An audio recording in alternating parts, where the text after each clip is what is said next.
दोस्तों, आज मैं arbitration and conciliation act 1996 Hindi छात्रों के लिए, जो लोग एलएलबी हिंदी माध्यम से कर रहे हैं उनके लिए मैं प्रस्तुत कर रहा हूं।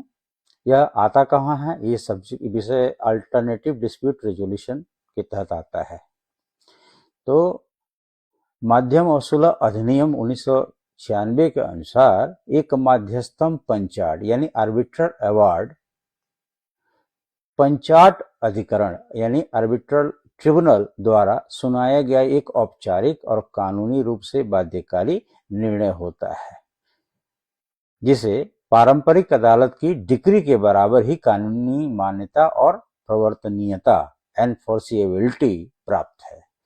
एक बार अंतिम पंचाट जारी होने के बाद यह उस मामले पर अधिकरण का अधिकार क्षेत्र समाप्त हो जाता। कहने का तात्पर्य है कि जो आर्बिट्रल अवार्ड है, जो मध्यस्थम पंचाट है, ये एक तरह से परिभाषा है कि ये है क्या आर्बिट्रल अवार्ड।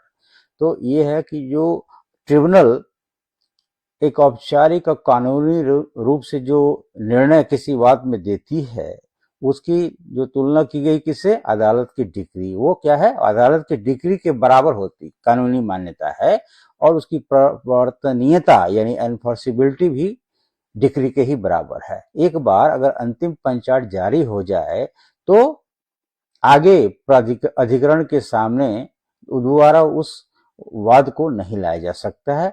अधिकरण का अधिकार क्षेत्र समाप्त हो जाता है। तो दोस्तों, ये था परिभाषा आर्बिट्रल अवार्ड यानी मध्यस्थम पंचाट की। अब आते हैं इसके प्रमुख प्रकार कौन कौन से हैं, उसको मैं आगे बताने जा रहा हूं। मैंने जो है ये सेक्शंस के आधार पर, जो कि कॉन्सिलेशन एंड आर्बिट्रेशन एक्ट 1996 में जो सेक्शंस दिए गए हैं, उसको मूल रूप से ध्यान में रख करके मैंने इसको आगे लिखा है। तो सबसे पहले मैंने टेकअप किया है डिफॉल्ट पंचाट, जो कि धारा 25 के अंतर्गत आता है।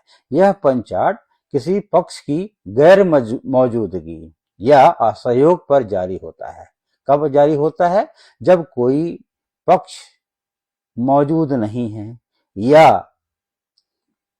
आर्बिट्रेशन में सहयोग नहीं कर रहा है, तभी जारी होता है। इसके दो नियम है। यदि दावेदार यानी क्लेमेंट जो मुकदमा दायर कर रहा है या जो ट्रिब्यूनल में दावा कर रहा है, अगर वो बिना किसी उचित कारण के अपना दावा विवरण दाखिल नहीं करता है, तो धारा 25A के तहत कार्रवाई समाप्त कर दी जाती है।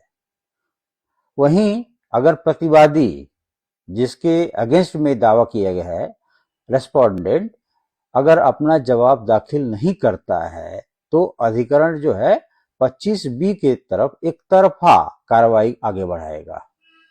मतलब जो क्लेमेंट ने दावा प्रस्तुत किया है उसी के बेस पर एक तरफा कार्रवाई आगे बढ़ाता है, और उपलब्ध साक्ष्यों के आधार पर जो अंतिम निर्णय देता है उसे क्या कहते हैं? डिफॉल्ट पंचाट कहते हैं। दूसरा है आंशिक पंचाट। ये कब जारी होता है? जटिल व्यवसायिक मामलों में अधिकरण मुख्य विवाद के किसी एक हिस्से पर अंतिम रूप से निर्णय देने के लिए आंशिक पंचाट जारी कर सकता है। उदाहरण के लिए, अधिकरण पहले केवल दायित्व लायबिलिटी पर फैसला सुना सकता है कि अनुबंध का उल्लंघन हुआ है या नहीं, और हर जाने की गणना बाद की सुनवाई के लिए छोड़ सकता है। इसको क्या कहेंगे आप? पार्शियल अवार्ड यानी आंशिक पंचाट। अब आते हैं दोस्तों थर्ड पंचाट पे, सहमति या समझौता पंचाट। ये क्या होता है? ये आता है धारा 30 के अंतर्गत। यदि कार्यवाही के दौरान दोनों पक्ष आपस में कोई स्वैच्छिक समझौता कर लेते हैं, तो वे अधिकरण से उस समझौते को पंचाट के रूप में दर्ज करने का अनुरोध कर सकते हैं। कि जैसे उन्होंने मुकदमा तो किया, लेकिन आपस में उन्होंने फिर समझौता कर लिया, तो क्या करेंगे? वो ट्रिब्यूनल से रिक्वेस्ट करेंगे कि आप इसे कानूनी रूप से दर्ज कर दीजिए। तो समझौते को पंचाट के रूप में दर्ज करने का अनुरोध कर सकते हैं। इसे सहमत शर्तों पर पंचाट कहा जाता है। एक निजी समझौते को कानूनी डिक्री का रूप दे देता है, इसे लागू करना आसान हो जाता है। तो यह क्या हुआ, सहमति या समझौत पंचायत, यानी जब दो पक्ष आपस में एक स्वैच्छिक समझौता कर लेंगे तो यह सहमत शर्तों पर पंचायत कहा जाएगा और इसीलिए इसका नाम पड़ा सहमति या समझौता पंचायत। अब आते हैं लागत पंचायत। ये क्या होता है, यह धारा 31 के अंतर्गत आता है। विवाद में हुए वित्तीय खर्चे को तय करने के लिए धारा 31A के तहत पंचायत लागत पंचायत दिया जाता है। भारत में एक नियम चल रहा है, हारने वाला भुगतान करेगा, लूजर पेज। नियम के तहत अधिकरण को यह तय करने का अधिकार है कि कानूनी खर्चा, जिसमें क्या होगा, मध्यस्थ की फीस, वकीलों का खर्च और प्रशासनिक शुल्क कौन सा पक्ष देगा, कितना देगा और कब देगा, कौन तय करेगा, ट्रिब्यूनल करेगा। इसे अंतिम पंचायत के साथ या एक अलग स्वतंत्र पंचायत के रूप में जारी किया जा सकता है।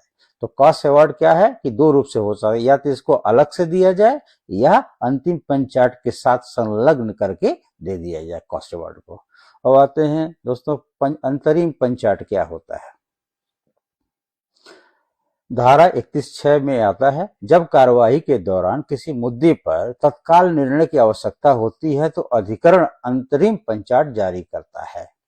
अधिनियम की धारा 31(6) के तहत अधिकरण को यह स्पष्ट शक्ति है कि वह किसी भी ऐसे मामले पर अंतरिम पंचायत दे सकता है जिस पर वह अंतिम पंचायत देने का अधिकार रखता है। यह अस्थायी उपायों से अलग होता है और उस विशिष्ट अंतरिम मुद्दे पर अंतिम होता है। आते हैं छठा, अंतिम पंचायत फाइनल अवार्ड। धारा 35, यह मुख्य पंचायत होता है जो पक्षों द्वारा प्रस्तुत सभी दावों और प्रतिदावों का पूरी तरह अंतिम रूप से निपटारा करता है। यह अंतरिम देनदारियां तय करता है और इसके जारी होते ही मध्यस्थम की कार्यवाही आधिकारिक रूप से समाप्त हो जाती है, यानी जो मुकदमा जो दावा किया गया था अब कोई दोबारा इस ट्रिब्यूनल को दावा नहीं कर सकता।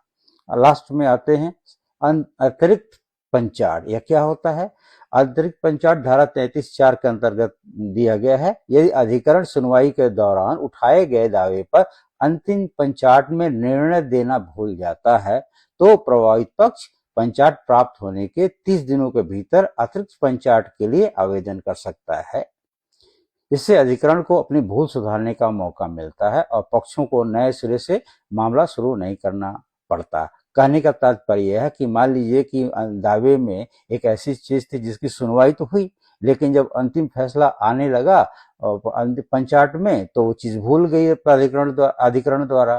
तो कोई भी पक्ष है अगर उसको लगता है कि वो मूल मुद्दा छूट गया है तो वो 30 दिनों के भीतर पंचायत के लिए आवेदन कर सकता है और अधिकरण अपनी भूल सुधारने का मौका को देता है और उसको अगले अवार्ड के रूप में पंचायत को दिया जाता है। Thanks for watching this video.